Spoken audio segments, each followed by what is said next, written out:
जरा तसव्वुर कीजिए, अभी इसी लम्हे जब आप ये सुन रहे हैं, दुनिया के सबसे बड़े इदारे, सबसे ज़हीन मुहक्किकीन और सबसे ताकतवर हुकूमतें मिलकर एक ऐसी दुनिया का नक्शा खींच रही हैं जो आने वाली है। ये कोई फिल्म नहीं है, कोई अफसाना नहीं है, ये MIT की तहकीक है, ऑक्सफोर्ड की रिपोर्ट है, मैकिन्जी का तज्जिया है और अक़वाम मुत्तहिदा की वो दस्तावेजात हैं जो दुनिया के सामने रखी जा चुकी हैं। और ये सब एक ही बात कह रही है, 2050 की दुनिया वो नहीं होगी जो आप सोच रहे हैं। 2050 सिर्फ 24 साल दूर है। आज जो बच्चा 5 साल का है वो 2050 में जवान होगा और आज जो जवान है वो 2050 में उधेड़ उम्र का होगा। और आज की दुनिया जिस रफ्तार से बदल रही है, इस रफ्तार को देखकर साइंसदानों ने जो तस्वीर खींची है वो आपके होश उड़ाकर रख देगी और सोचने पर मजबूर करेगी। तो आज हम वो सफर करेंगे जो साइंस ने पहले से तय कर दिया है। हम 2026 में बैठे हैं, मगर आज आपको वो दुनिया दिखाएंगे जो आने वाली है। जरा तसव्वुर कीजिए, आप सुबह उठते हैं और अलार्म नहीं बजता क्योंकि घर को पहले से पता है कि आप जाग चुके हैं। MIT के रिसर्चर्स ने पर्सनलाइज्ड स्मार्ट होम का जो तसव्वुर पेश किया है, उसमें घर आपके कदम, आपकी सांस, आपकी आंखों की हरकत सब कुछ महसूस करता है। दीवारें आपकी आंखों की रोशनी के मुताबिक खुद को एडजस्ट कर लेंगी, खिड़की खुद ब खुद खुलेगी और दर्जा हरारत आपके जिस्म की कैफियत के मुताबिक सेट हो जाएगा। आपकी कॉफी पहले से तैयार होगी क्योंकि आर्टिफिशियल इंटेलिजेंस ने आपके सोने के पैटर्न और दिल की धड़कन से रात ही अंदाजा लगा लिया होगा कि आज आप ज़हनी तौर पर थके हुए हैं। अचानक एक आवाज आएगी, गुड मॉर्निंग। आज आपके जज्बात कुछ गैर मुस्तहकम हैं। क्या आप रिलैक्सिंग प्लेलिस्ट सुनना चाहते हैं? बज़ाहिर ये सुनने में बहुत मजेदार और सहूलत लगती है, मगर MIT टेक्नोलॉजी रिव्यू ने खुद खबरदार किया है कि जब घर हमारी जज्बाती हालत पढ़ने लगेंगे तो सहूलत और निगरानी के दरमियान की लकीर मिट जाएगी। घर आपका होगा, मगर यही घर आपको अंदर तक जानता होगा और ये घर जो कुछ भी आपके बारे में जानता है वो डेटा कहीं ना कहीं जाता भी है। और ये सिर्फ घर की बात नहीं, 2050 में प्राइवेसी एक पुराना लफ्ज बन चुका होगा। बुजुर्ग इसे याद करेंगे, नौजवान इस पर मुस्कुराएंगे क्योंकि उनके लिए ये लफ्ज बेमानी हो चुका होगा। सड़क पर कदम रखते ही सेंसर्स आपकी चाल पहचान लेंगे। हर चौक पर चेहरा शनास कैमरे आंखों की हरकत से आपकी नीयत का अंदाजा लगाएंगे। आपकी स्मार्ट वॉच जो आप खुद पहनेंगे और खुशी से पहनेंगे, आपके हार्मोन लेवल्स, दिल की धड़कन और ज़हनी तनाव को हर सेकंड नापती रहेगी। ऑक्सफोर्ड और दीगर इदारों की सर्विलेंस सोसाइटी तहकीक पहले ही खबरदार कर चुकी है कि जब हर हरकत रिकॉर्ड हो तो इंसान सिर्फ एक चलता फिरता डेटा पॉइंट बन जाता है। दुकान में दाखिल होंगे तो आपके पहुंचने से पहले स्क्रीन पर आपकी पसंदीदा चीजें सामने आ जाएंगी। किसी दोस्त से किसी मौजू पर बात करेंगे तो अगले घंटे में फोन पर उसी मौजू के इश्तहारात आने लगेंगे जो अभी भी आते हैं। ये सब इसलिए मुमकिन होगा क्योंकि एल्गोरिदम आपके जाविये, आवाज और आंखों की हरकत से आपका एक मुकम्मल प्रोफाइल बना चुके होंगे। कुछ रिसर्चर्स ने खबरदार किया है कि बायोमेट्रिक और बिहेवियरल डाटा जब एक साथ मिलेंगे तो किसी इंसान के लिए अपना माजी और अपनी आदत सिस्टम से छुपाना तकरीबन नामुमकिन हो जाएगा। और अगर किसी दिन सिस्टम ने आपको खतरा समझ लिया तो आपकी नौकरी, सफर, बैंक अकाउंट, यहां तक के हेल्थ सर्विस सब कुछ एक लम्हे में बंद कर दिया जाएगा। कोई अदालत नहीं, कोई समाअत नहीं, बस आर्टिफिशियल इंटेलिजेंस का फैसला होगा। हुकूमतें कहेंगी कि ये सिक्योरिटी है, कंपनियां कहेंगी कि ये सहूलत है, मगर वर्ल्ड इकोनॉमिक फोरम ने पहले ही लिख दिया है कि मुस्तकबिल की डिजिटल इकोनॉमी में इंसान का सबसे कीमती असासा उसका जिस्म नहीं, उसका डेटा होगा। 2050 में काम का तसव्वुर भी मुकम्मल तौर पर बदल चुका होगा। लोग नौकरी ढूंढने नहीं निकलेंगे, वो खुद को किराए पर लगाएंगे। मैकिन्जी और दीगर थिंक टैंक्स लिख चुके हैं कि गिग इकोनॉमी से आगे बढ़कर on demand human talent platforms आएंगे, जहां इंसान एक मुस्तकिल मुलाजिम नहीं बल्कि एक आरजी सर्विस होगा। एक ऐप पर लिखेंगे, मैं डिजाइनर हूं, मैं वॉइस आर्टिस्ट हूं, मैं डेटा एनालिस्ट हूं, और आर्टिफिशियल इंटेलिजेंस फैसला करेगी कि आज आपका इस्तेमाल कहां हो सकता है। आज के फ्रीलांसर्स की तरह काम घंटों के हिसाब से, पैसा घंटों के हिसाब से, और आपकी शनाख्त आहिस्ता आहिस्ता सिर्फ आपके परफॉर्मेंस स्कोर तक सिमट जाएगी। मगर ये तो सिर्फ सतह है। असल बात यह है कि 2050 में ज्यादातर काम, चाहे वो रूटीन हो या तख्लीकी, आर्टिफिशियल इंटेलिजेंस और रोबोट्स कर रहे होंगे। वो ना थकते होंगे, ना छुट्टी लेते होंगे, ना तनख्वाह बढ़ाने की बात करते होंगे। इंसान का रोल सुकड़कर सिर्फ आला सतह के फैसलों तक रह जाएगा। मगर फिर एक और सवाल पैदा होगा जो सबसे ज्यादा तकलीफ दे है। है। नई नस्ल की आर्टिफिशियल इंटेलिजेंस नज़में भी लिखती है, मौसीकी भी बनाती है, फिल्मों के स्क्रिप्ट्स भी तैयार करती है, और जब ये सब कुछ एडवांस लेवल का हो जाएगा तो इंसानी तख्लीक से इसे अलग करना तकरीबन नामुमकिन हो जाएगा। तो ये जांच करना कि ये किसी इंसान ने लिखा है या आर्टिफिशियल इंटेलिजेंस ने बनाया है तकरीबन नामुमकिन हो जाएगा। शहरों में बेकार बैठे लोग कम होंगे, मगर अंदर से बेकार महसूस करने वाले बहुत ज्यादा होंगे। लोग हर हफ्ते नई स्किल, नया कोर्स और नया सर्टिफिकेट लेते रहेंगे और सिस्टम हर बार यही कहता रहेगा कि आप अभी भी इजीली रिप्लेसेबल हैं, यानी आपके मुतबादिल के तौर पर एआई अपना काम कर रही है। ये इनकलाब किसी जंग के साथ नहीं आएगा, किसी शोर के साथ नहीं होगा, ये खामोशी से आएगा और आपको पता भी नहीं चलेगा। अभी आपके हाथ में फोन है, लेकिन 2050 में फोन आपके दिमाग के अंदर होगा। ब्रेन कंप्यूटर इंटरफेस, एक छोटी सी चिप जो दिमाग के अंदर लगेगी और आपकी सोच बराह रास्त इंटरनेट से जुड़ जाएगी। आप कुछ भी सोचेंगे और वर्चुअल स्क्रीन खुल जाएगी। कुछ याद करना होगा तो चिप फौरन वो याद आपके शऊर के सामने रख देगी। कोई जुबान सीखनी होगी तो चंद घंटों में अपलोड। अगर आपको मैथ सीखना होगा तो एआई बराह रास्त आपके न्यूरॉन्स के रास्ते आपको मैथ सिखा देगी। शुरू में इसे ह्यूमन रेवोल्यूशन की एक नई स्टेज कहा जाएगा, मगर न्यूरो टेक्नोलॉजी की तहकीक पहले ही खबरदार कर चुकी है कि जब जहानत एक अपग्रेडेबल प्रोडक्ट बन जाएगी तो दुनिया दो हिस्सों में बट जाएगी। एक तरफ अपग्रेडेड इंसान जो तेज सोचते हैं, ज्यादा जानते हैं, ज्यादा कमाते हैं, और दूसरी तरफ नेचुरल इंसान जो सुस्त, कमजोर और सिस्टम के लिए बोझ समझे जाने लगे हैं। यूनिसेफ और यूनेस्को पहले ही खबरदार कर चुके हैं कि अगर ब्रेन टेक्नोलॉजी तक रसाई में अदम मसावात बढ़ी यानी इक्वालिटी ना रही तो एक नया डिजिटल तबकाती निजाम पैदा हो जाएगा। शहर के सबसे बड़े टावर में एक सीईओ अपनी चिप ऑन करेगा और एक सेकंड में हजारों रिपोर्ट्स पढ़ लेगा, और उसी वक्त उसी शहर की सड़क पर एक बाप अपने बच्चे के इलाज के लिए रो रहा होगा क्योंकि उसके पास ब्रेन अपग्रेड का पैकेज नहीं होगा। मैं जानता हूं कि 2050 की इस तस्वीर को जानते हुए आप में खौफ पैदा हो रहा है, लेकिन 2050 में सबसे बड़ा खौफ ये नहीं कि मशीनें सोचेंगी, सबसे बड़ा खौफ ये है कि मशीनें ये तय करेंगी कि किस इंसान को सोचने का मौका मिलेगा। 2050 में जिस्म भी वो नहीं रहेगा जो आज है। नैनोबॉट्स खून में गर्दिश करेंगे जो बीमारी को बनने से पहले ही खत्म कर देंगे। 3D प्रिंटिंग से गुर्दे, जिगर और हड्डियां बन रही होंगी। जेनेटिक एडिटिंग पैदाइश से पहले ही कई बीमारियों को जड़ से खत्म कर देगी। मेडिकल जर्नल्स ने लॉन्गेविटी का जो तस्वुर पेश किया है उसमें लोग 110 से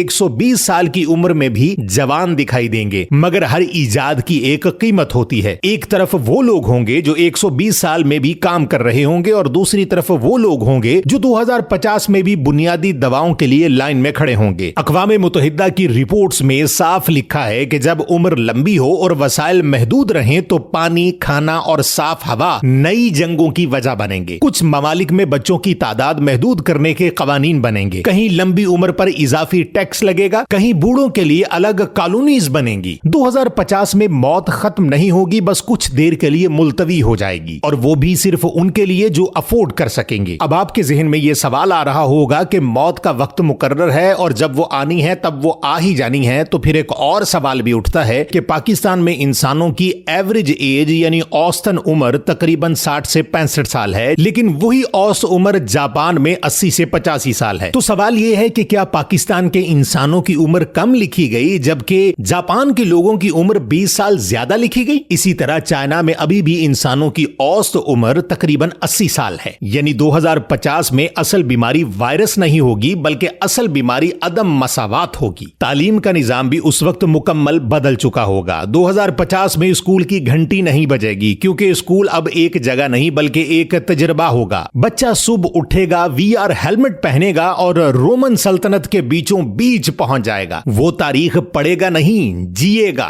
मरीख पर खड़ी होकर फिजिक्स समझेगा, समंदर के अंदर जाकर बायोलॉजी सीखेगा। यूनेस्को के फ्यूचर ऑफ एजुकेशन प्रोग्राम में पहले ही कहा गया है कि 2050 तक तालीम क्लासरूम की चार दीवारी से निकलकर इमर्सिव और पर्सनलाइज्ड तजुर्बा बन जाएगी। मगर इसी यूनेस्को ने यह भी खबरदार किया है कि जब आर्टिफिशियल इंटेलिजेंस तय करेगा कि बच्चा क्या सीख सकता है, तो सवाल यह है कि क्या बच्चा अपनी मर्जी से सोच भी पाएगा? कुछ बच्चे बहुत तेजी से सीखेंगे क्योंकि उनके दिमाग में चिप और घर में तेज इंटरनेट होगा, और कुछ बच्चे पीछे रह जाएंगे क्योंकि उनके वालिदैन अपग्रेड अफोर्ड नहीं कर सकते। 2050 में बच्चे सवाल बहुत कम पूछेंगे क्योंकि हर जवाब एक सेकंड में सामने आ जाएगा। और जब हर सवाल का जवाब बहुत जल्दी मिलने लगे तो तजस्सुस आहिस्ता आहिस्ता मर जाता है, और जिस दिन तजस्सुस मर जाता है उसी दिन इंसान की असल ताकत खत्म हो जाती है। और फिर बात आती है रिश्तों की, और यहां 2050 की तस्वीर शायद सबसे ज्यादा तकलीफ दे है। 2050 में तन्हाई सबसे बड़ी वबा होगी। लोग ऑनलाइन हजारों से जुड़े होंगे मगर आमने सामने बैठकर बात करने का वक्त किसी के पास नहीं होगा। रिश्ते स्क्रीन पर शुरू होंगे और अक्सर वहीं खत्म हो जाएंगे। डेटिंग प्लेटफॉर्म्स आपसे सिर्फ पसंद नापसंद नहीं पूछेंगे, वो आपका डीएनए, हार्मोन लेवल और माइंड पैटर्न देखकर आपके लिए साइंस के मुताबिक बेहतरीन साथी चुनेंगे। और आपके सामने सिर्फ एक चेहरा नहीं आएगा बल्कि एक ऐसा इंसान होगा जो 99% कंपैटिबल स्कोर के साथ आपके सामने खड़ा होगा आपका पार्टनर बनने के लिए। डिजिटल साइकोलॉजी की तहकीक में बताया गया है कि जैसे जैसे एल्गोरिदम जज्बाती फैसलों में दखल देंगे, मोहब्बत का मतलब कम दर्द, ज्यादा सहूलत और कम रिस्क रह जाएगा। कुछ लोग ऐसे भी होंगे जो आर्टिफिशियल इंटेलिजेंस पार्टनर चुनेंगे,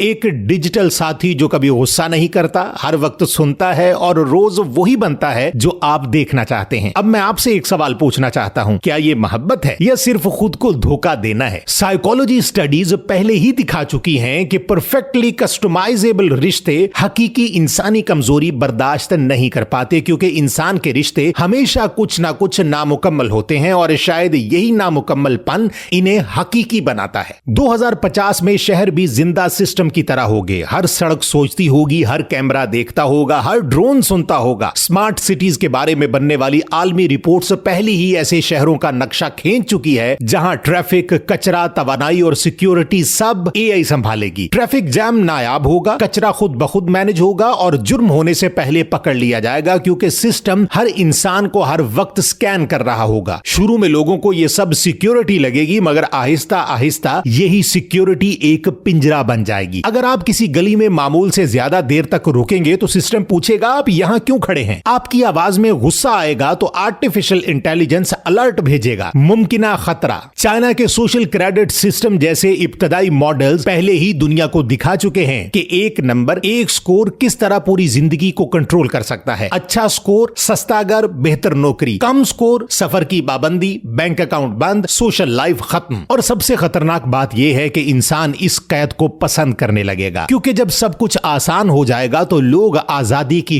कीमत भूल जाएंगे। तो ये है 2050 की वो दुनिया जो साइंस ने हमें दिखाई। चमकती हुई, तेज, कनेक्टेड मगर अंदर से भारी। इंसान ने बीमारी पर, फासलों पर और वक्त पर फतह पा ली होगी मगर खुद पर नहीं। फलसफियों और मुफक्किरीन ने पहले ही लिख दिया है कि टेक्नोलॉजी इंसान को ताकत देगी मगर अगर अखलाकियात, हमदर्दी और तजस्सुस साथ ना चले तो इंसान अंदर से खाली हो जाएगा। अगर आर्टिफिशियल इंटेलिजेंस हमारी सोच के पैटर्न्स तय करे, हमारी पसंद चुने, हमारे रिश्तों का स्कोर बनाए, हमारी शनाख्त डिफाइन करे तो हम इंसान नहीं रहेंगे, हम एक कंट्रोल्ड प्रोग्राम बन जाएंगे। मगर ये सब अभी तय नहीं हुआ। हम 2026 में हैं और मुस्तकबिल अभी लिखा जा रहा है और कलम अभी भी आपके हाथ में है, मशीन के हाथ में नहीं। मगर यह कलम उस वक्त तक आपके हाथ में रहेगा जब तक आप सवाल पूछते रहेंगे, जब तक आप पूछते रहेंगे, जब तक आप जागते रहेंगे, क्योंकि 2050 वही होगा जो आज आप चुनेंगे। तो सवाल यह है कि क्या